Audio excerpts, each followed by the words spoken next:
क्या ECA Stag एक dangerous supplement है? क्या ईसीए स्टैग बहुत ही पावरफुल फैट बर्नर है? क्या ईसीए स्टैग लेने से आप बीमार पड़ जाओगे? कौन से कंडीशन में ईसीए स्टैग नहीं लेना चाहिए? ईसीए स्टैग का डोज क्या होना चाहिए? ये सारे क्वेश्चंस के आंसर आपको इस पर्टिकुलर वीडियो में मिलेंगे, तो इस वीडियो को आखिर तक देखिए। हमारे जो स्टूडेंट है अनूप पेडनेकर, ओके, जिन्होंने आईएफएसआई में से न्यूट्रिशन और पर्सनल ट्रेनर कोर्स किया है, उन्होंने मुझे कई सारे क्वेश्चंस भेजे हैं ईसीए रिलेटेड। आपको याद होगा कि ईसीए का मैंने जो फिटनेस चैलेंज लिया था उससे रिलेटेड उन्होंने क्वेश्चन पूछे हैं। So I am going to answer all those questions now. तो पहला क्वेश्चन ये है, in what way ECA works? ECA जो है ये हमारे बॉडी में कैसे काम करता है? Now ECA basically stands for ephedrine, caffeine and aspirin. अब इसके अंदर जो एफिड्रिन, कैफीन, ये जो इसके अंदर जो इंग्रेडिएंट्स है, ये बेसिकली आपको थर्मोजेनिक इफेक्ट देता है। थर्मोजेनिक इफेक्ट देता है मतलब एक तरीके से वो आपका हार्ट रेट थोड़ा एलिवेट करेगा, आपका बॉडी टेम्परेचर एलिवेट करेगा, आपके बॉडी में जो एड्रेनलिन हार्मोन होता है उसको वो जरा सा एलिवेट करेगा। ये सारी चीजों की वजह से आपका जो मेटाबॉलिक रेट है वो रेज होता है। सिर्फ मेटाबॉलिक रेट रेज नहीं होता, तो उससे आपका जो सेंट्रल नर्वस सिस्टम है वो भी बहुत अच्छे तरीके से एक्टिवेट होता है। It improves your focus, concentration, ये सारी चीजें होती है। अच्छा, इसमें जो एस्प्रिन है, तो नाउ प्लीज अंडरस्टैंड, एस्प्रिन जो होता है it contains a chemical known as salicylate. अब ये सैलिसिलेट ये क्या है? How do you get this salicylate chemical? ये जो केमिकल है, ये जो कंपाउंड है, it is found in a tree known as white willow tree. White willow tree में से इसको एक्सट्रैक्ट किया जाता है। ये बेसिकली क्या काम करता है आपके बॉडी में? ये आपको एक एंटी इंफ्लेमेटरी इफेक्ट देता है, मतलब बॉडी में इंफ्लेमेशन को थोड़ा कम करेगा एंड आपको एक पेन किलर वाला इफेक्ट देगा। ओके, जो एक्सरसाइज करते समय आपको थोड़ा सा वो मदद करेगा आपके परफॉर्मेंस को बढ़ाते समय। तो ऐसे ये ईसीए हमारे बॉडी में काम करता है। Second question what is asking me right now, is there any health condition where ECA stack should not be used? आगे लिखते हैं, hypertension is one which we don't no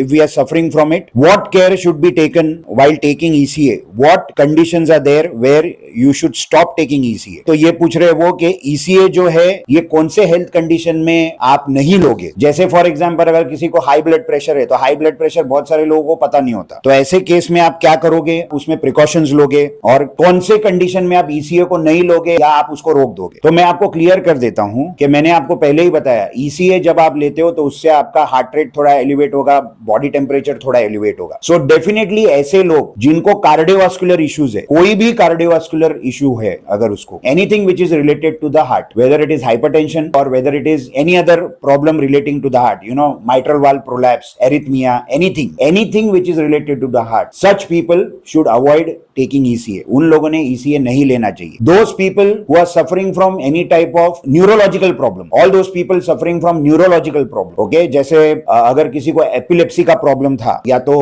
Alzheimer किसी को है, तो ऐसे जो इश्यूज होते हैं उन लोगों ने भी ECA अवॉइड करना चाहिए. पीपल विद किडनी इश्यूज और लिवर कंडीशंस, इन लोगों ने नहीं लेना चाहिए. आई वुड ऑल्सो एडवाइज कि जिन लोगों को अस्थमा है तो ऐसे लोगों ने भी ECA को अवॉइड करना चाहिए. तो ये हेल्थ कंडीशन में आप बेसिकली ECA नहीं लोगे. वन मोर थिंग, उन्होंने लिखा है hypertension is something which we don't know if we are suffering from.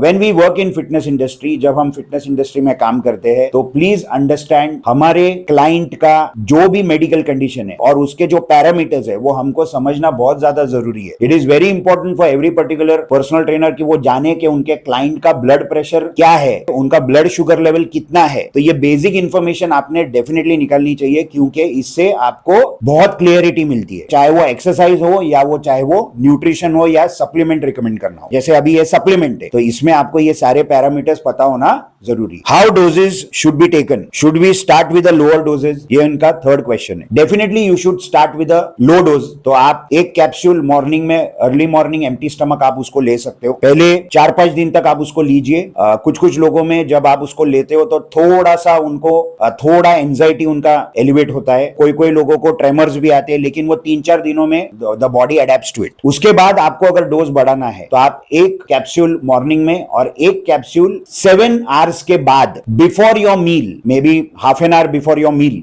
you can consume it. ECA will always work better when you have a gut emptying effect. आपका थोड़ा पेट खाली होना चाहिए, तो ये empty stomach या तो ऐसे जगह पर जहां पर आपका पेट थोड़ा खाली है, यहां पर इसका एब्जॉर्प्शन बेटर होगा, तो आप ये कर सकते हो। एडवांस लेवल पर अगर आप जाते हो, जैसे फॉर एग्जांपल मैं जब भी ECA लेता हूं तो मैं और इससे भी ज्यादा मैं डोज लेता हूं, जैसे मैं मॉर्निंग में एम्प्टी स्टमक 2 कैप्सूल्स लेता हूं और आफ्टरनून में मैं 1 लेता हूं। But again let me make it very clear, मेरे वर्कआउट की इंटेंसिटी ज्यादा है, मेरे फिटनेस लेवल्स कंपैरेटिवली दूसरे लोगों से बेटर है, मेरा ट्रेनिंग एक्सपीरियंस अच्छा है, इसीलिए मैं ये कर रहा हूं। प्लीज अंडरस्टैंड, अगर ये सारी चीजें आपके अंदर नहीं है, अगर पहली बार आप ले रहे हो, so you should always start slow. तो स्लोली स्टार्ट करिए, जैसे मैंने बोला 1 ही कैप्सूल, जब तक बॉडी अडेप्ट नहीं करती तब तक आप दूसरा डोज आप स्टार्ट नहीं करोगे। So you can progress, but the progression should be slow and steady. Please don't be in a hurry. Next question what he's asking me is, recently I have lost around 2.5 kg with carb cycling diet in 15 days, which is good. In what way ECA is going to help me? Should I use ECA if I can lose weight by dieting, or using ECA during that period could have resulted in more weight loss? Should I gain weight again and use ECA stack? See Anup, first of all, if you have lost 2.5 kgs in 15 days with a carb cycling diet, that's a very good thing. Now, if you would have consumed ECA, definitely आपके results इससे भी better आते, क्योंकि ECA से आपके body में जो water retention होता है वो भी कम होता है, आपका वेट भी थोड़ा और ज्यादा कम होता है और आप इंचेस में भी you would have lost. But आपने अभी शुरू नहीं किया, सबसे पहले आपने क्या किया, आपने पहले डाइट किया। आई एम वेरी श्योर कि आपकी एक्सरसाइज भी, you are regularly doing your exercise also, so that is the right approach what you are doing. Now once you started getting results, now if you want to start with ECA, you can start ECA the way I have told you, go slow and steady, and definitely आपके जो results है वो इससे भी better आएंगे, provided you continue with your diet. आपका जो diet है वो वैसे ही आप रखिए, ओके, बहुत ज्यादा अनवांटेड कैलोरीज कंज्यूम मत कीजिए, कार्बोहाइड्रेट्स को थोड़ा लो रखिए और आपको रिजल्ट आएगा। 5th question, what should be a protein to carb ratio during and after the ECA stack? Now I will give you 2 examples here. Let's say I want to do lean gains, अगर मुझे productive gains करने हैं, मैं ECA ले सकता हूं क्या? आप डेफिनेटली ECA ले सकते हो, कोई प्रॉब्लम नहीं है, क्योंकि आपका मेटाबॉलिक रेट इंक्रीज होगा। यहां पर आपका प्रोटीन टू कार्ब रेशियो 1:1 रखिए। आप जिस तरीके से आपको न्यूट्रिशन के कोर्स में हमने बताया था कैलकुलेट करने के लिए, वैसे आप कैलकुलेट करिए, कीप इट 1:1। आगे चल के आपको ऐसे लग रहा है कि you want to get ripped, you want to go on a complete cut down, अगर ये आपका टारगेट है तो टारगेट आपका चेंज हो गया है, that time you will cut down on carbs. You can go on very low carb diet also, जिसको हम लोग कीटोजेनिक डाइट बोलते हैं, तो वहां पर भी, उसके ऊपर भी जाना है, आप जा सकते हो। उसके साथ भी ECA अच्छा काम करेगा और आपका जो टारगेट है वो टारगेट आप अचीव करो। So please understand, my answer is कि आपका जैसा टारगेट होता है वैसा आपका न्यूट्रिशन होगा। तो आप अभी लीन गेन कर रहे हो तो प्रोटीन टू कार्ब रेशियो 1:1 रखिए, और उसके बाद आपको और श्रेड होना है तो आप कार्ब्स को और लो करिए, you can go on ketogenic diet, there is no problem. जब तक आपका टारगेट अचीव नहीं होता आप उस पर्टिकुलर टारगेट पर जा सकते हो। मैं हमेशा आपको बोलता हूं कि एक पर्टिकुलर टारगेट अचीव होने के बाद आपको अगर उसके बाद वापस कार्ब साइक्लिंग स्टार्ट करना है तो you can start with carb cycling also. So this is the way you can do it. 6th question, what is asking me, will it cause our weight to bounce back again if I continue the muscle gain diet after ECA